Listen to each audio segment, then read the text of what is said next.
Hello students, कल आपने देखा था कि पार्ट ए और बी का हमने विश्लेषण किया। आज हम इसमें करेंगे पार्ट सी का विश्लेषण। तो आप पूरा वीडियो देखिए और आपने जो भी परीक्षा में लिखा है उसको वापस देखिए कि आपने क्या लिखा, कितना सही लिखा, कितने मार्क्स आपको मिल सकते हैं।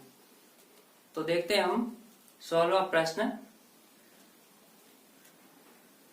द्विघात बहुपद x square minus 2x minus 15 के शून्यक ज्ञात कीजिए और इसे बहुपद के शून्यकों तथा गुणांकों के मध्य संबंध की सत्यता की जांच कीजिए।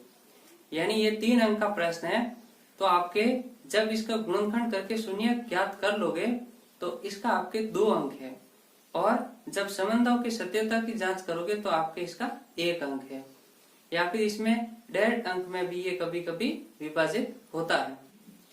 तो चलिए इसमें देखें कि जो अपने पास में बहुपद है x square minus 2x minus 15, इसके जब हम फैक्टर करते हैं मिडिल टर्म के तो ये आपके हो जाते हैं, जब 2 भागों में बांट देते हैं इनको तो ये होगा आपके माइनस के 5x और प्लस का 3x। और फिर आप जब इसके कॉमन लेकर और जब फैक्टर करते हैं तो x minus 5 into x plus 3 आपको मिलता है। जब दोनों को 0 के बराबर रखते हैं तब आपके जो शून्यक है वो मिल जाएंगे आपको x बराबर 5 और माइनस 3। और फिर आपने पढ़ा है कि अल्फा प्लस बीटा, यानी कि हम 2 शून्यक मान लेते हैं, एक अल्फा और एक बीटा। तो अल्फा और बीटा को जब जोड़ते हैं तब तो आपको मिलता है माइनस बी बटे ए, और जब गुणा करते हैं तब आपको मिलता है सी बटे ए। इस प्रकार आप इनकी सत्यता की जांच भी कर सकते हो। फिर देखिए 17वां प्रश्न। किसी समांतर श्रेणी के दूसरे और तीसरे पद है आपके पास में 24 और 28। तो हम समांतर श्रेणी को मान सकते हैं कि ए पी बराबर प्रथम पद हम मान लेते हैं A1 और फिर हम लिख लेते हैं इसमें 24 दूसरा पद और तीसरा पद आपके 28। इस प्रकार 61 पदों की यह एक समांतर श्रेणी है। इसका आपको योगफल ज्ञात करना है। यानी आप a बराबर 20 लिखेंगे और फिर आप Sn यानी कि आपके योगफल का जो सूत्र है उसकी सहायता से Sn बराबर n बटे 2 into 2a plus n minus 1 into D, इस प्रकार से ये जो फॉर्मूला इसमें वैल्यूज पुट करोगे। 18वां प्रश्न देखिए। एक 12 मीटर ऊंचा पेड़ है जिसको हम मान लेते हैं AC नाम का एक पेड़ है और यह तेज हवा से इस प्रकार टूट जाता है कि उसका शीर्ष जो है वो जमीन को छूने लगता है। यानी शीर्ष जो C है वह जमीन पर B बिंदु पर छूने लगता है और D बिंदु से मान लेते हैं पेड़ टूट गया। तो इस प्रकार DB जो होगा वो आपके DC के बराबर होगा। और फिर कह रहे हैं इसमें कि जमीन के साथ 30 डिग्री का कोण बनाता है। आपको जो किताब में प्रश्न दे रखा है उसमें 60 डिग्री है, इसमें थोड़ा चेंजेस है, इसमें 30 डिग्री दे दिया आपको। तो फिर आपको कहा है कि तेज हवा से पेड़ जमीन से कितनी ऊंचाई से टूटा, ये आपको ज्ञात करना है।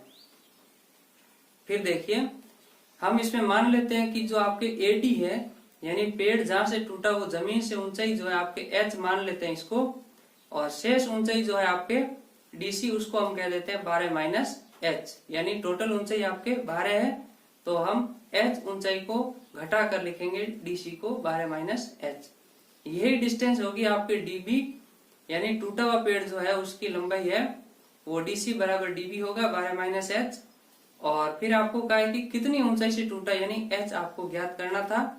तो आप इसमें देख रहे हैं कि DAB एक समकोण त्रिभुज है और यहाँ पर साइन थीटा का फॉर्मूला जो लग रहा है, यानी कि कर्ण और लंब आपके पास में है तो लंब बटे कर्ण ये हो जाएगा आपके साइन थीटा। यानी जैसे ही आप वैल्यूज पुट करोगे तो आपको H बराबर इसमें मिलता है 4 मीटर। ये आपका फाइनल आंसर होगा। यानी 4 मीटर ऊपर से पेड़ टूटा और टूटे हुए पेड़ की लंबाई जो 8 रह जाएगी फिर, और 8 मीटर जब इस प्रकार कर्ण बनेगा तो कर्ण और लंब का जो अनुपात है यानी लंब बटे कर्ण ये आपके 1 बटे 2 मिलेगा, यानी कि 30 डिग्री का कोण बनेगा क्योंकि साइन 30 का मान 1 बटे 2 है। फिर देखिए 19वां प्रश्न है आपके। A के आधार BC पर 2 त्रिभुज है आपके ABC और DBC। यदि AD और BC आपके परस्पर ये प्रतिच्छेद करते हैं O पर। तो आपको सिद्ध करना है इसमें कि आपके त्रिभुज एबीसी का क्षेत्रफल और बटे में त्रिभुज डीबीसी का क्षेत्रफल जो है ये होगा आपके AO बटे DO। तो इसको हमने पूरा एक वीडियो लेकर आए थे, उसमें पूरा ये क्वेश्चन किया था हल, और कहा भी था कि ये प्रश्न लगभग पक्का आने की संभावना है, और आ ही गया। यानी इसमें जो आपको सॉल्यूशन करवाया था उसका आप स्क्रीनशॉट जो है आप अभी स्क्रीन पर देख रहे हैं,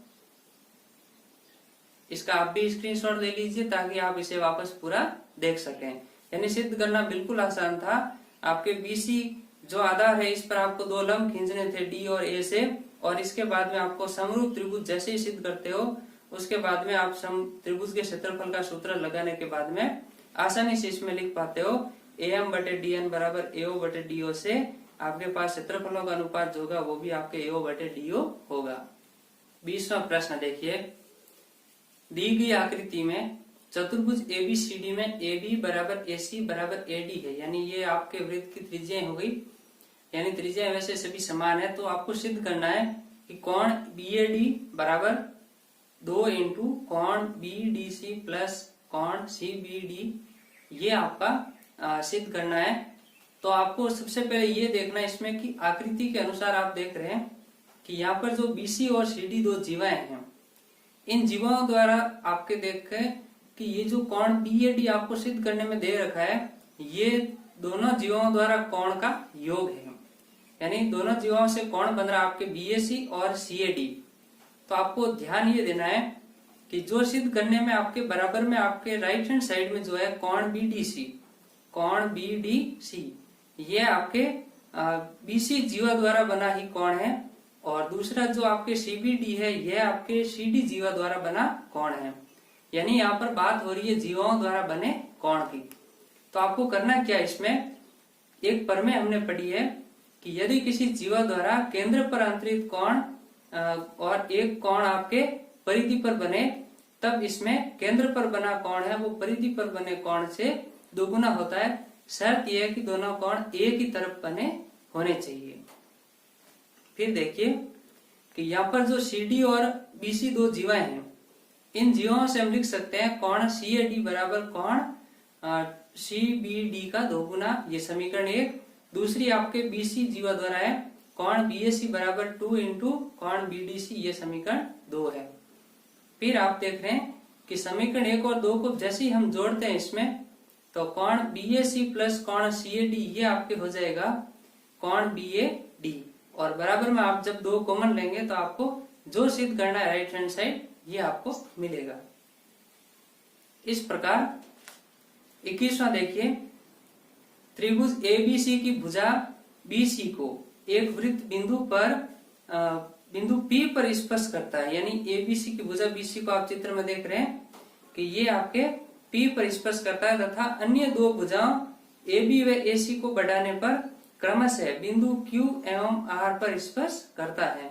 तो हमें सिद्ध करना है कि AQ बराबर होगा 1/2 into AB plus BC plus CA, यानी अर्ध परिमाप के बराबर होगा AQ।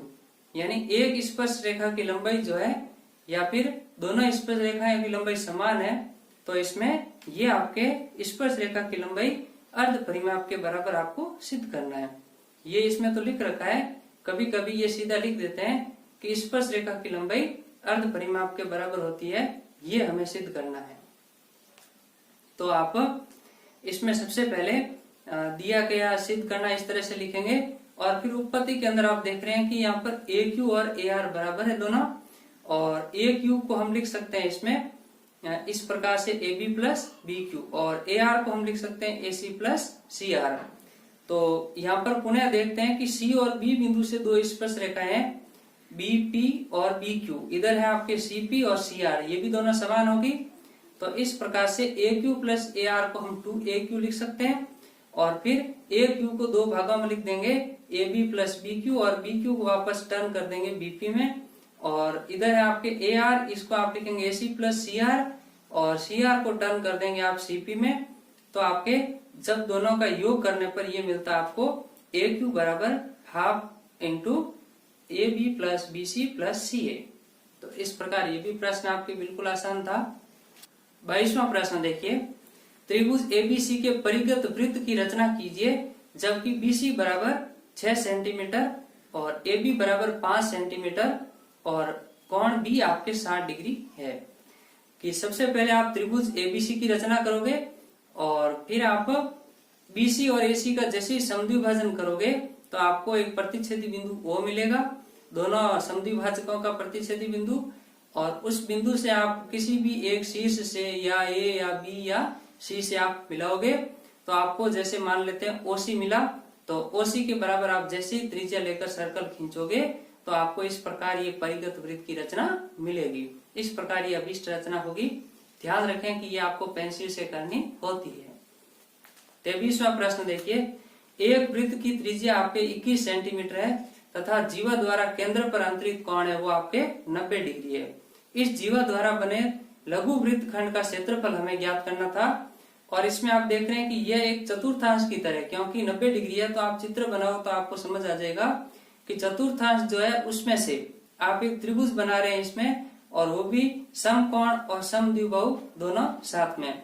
तो इस प्रकार इसका जो वृत्त खंड का क्षेत्रफल होगा वो आप डायरेक्ट लिखेंगे πr²/4 और माइनस में आप लिखेंगे 1/2 r², यानी यहाँ पर 1/2 इंटू आधार इंटू ऊंचाई से हम इस त्रिभुज को माइनस कर देंगे तो ये आपको माइनस मिलेगा और शेष जो यहाँ पर ये छायांकित भाग है ये आपके वृत्तखंड रहेगा, लघु वृत्तखंड। और इस प्रकार हल करने पर आपको इसमें आंसर मिलता है 126। ये आपको पूरा सॉल्व करना है।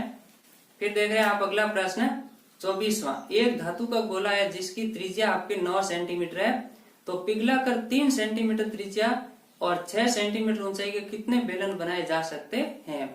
आप चित्र में एक गोला देख रहे हैं और इसको हम पिघलाने की कोशिश कर रहे हैं। इसको पिघलाकर हमें एक ऐसे बेलन तैयार करने हैं जिसकी त्रिज्या हो 3 सेंटीमीटर और ऊंचाई हो 6 सेंटीमीटर। तो आप जैसा कि चित्र में देख रहे हैं इनको हम चेंज करेंगे।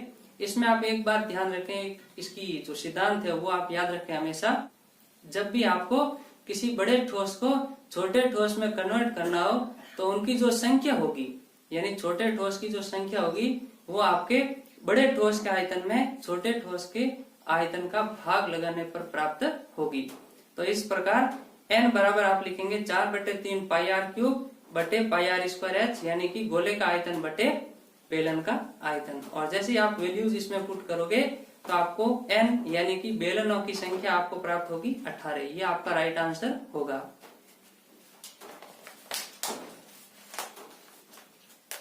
नेक्स्ट आप देख रहे हैं 25वां प्रश्न, एक थैले में 5 सफेद 2 लाल और 3 काली गेंद है। इस थैले में से एक गेंद यादृच्छिक यानी रैंडमली एक गेंद निकाली जाती है, तो इसकी क्या प्रायिकता है कि निकाली गई गेंद सफेद, लाल या काली हो। तो जैसे हम इसमें देखते हैं कि कुल गेंद यानी कि एक जो आपके थैला है उसमें कुल गेंदें होगी वो आपके कुल स्थितियों की तरह होगी। तो कुल गेंदें हो गई, यहाँ पर आप लिखेंगे इसमें कुल गेंदें बराबर 5 + 2 + 3 यानी कि 10 गेंदें हो गई। और फिर अनुकूल स्थितियों में देखें तो पहले प्रश्न के लिए आपके ये होगी 5, यानी कि 5 सफेद गेंद है तो 5/10 इसमें सूत्र में रखेंगे आप अनुकूल स्थितियों बटे कुल स्थितियों में। ध्यान ये रखें कि आधा अंक आपके प्रत्येक तीनों में सूत्र का होगा और आधा अंक आपके मान रखने का होगा और हल करने का। तो इस प्रकार तीनों में सूत्र लिखें और एक बार लिखते हैं तो भी इसमें अंक नहीं कटेंगे। तो आपको इस प्रकार 3 अंक पूरे प्राप्त होंगे। तो पहले का होगा 1/2, दूसरे का होगा आपके 1/5 क्योंकि 2/10 है हल करने पर, और फिर होगा 3/10। तो इस प्रकार ये देखा आपने आपके बोर्ड एग्जाम 2020 के पेपर का पार्ट सी, और इसी प्रकार से हम पार्ट डी को भी लेकर आएंगे। तब तक आप इसको पूरा वापस चेक कर लीजिए। और साथ ही ध्यान ये दें कि जो आप ये देखेंगे पार्ट डी, उसमें हम 5 प्रश्नों का डिस्कशन करने वाले हैं क्योंकि वो भी आपके 30 अंकों का पार्ट है। और ये पार्ट जो था आपके सी, ये भी 30 अंकों का था। तो बने रहिए हमारे चैनल के साथ। धन्यवाद।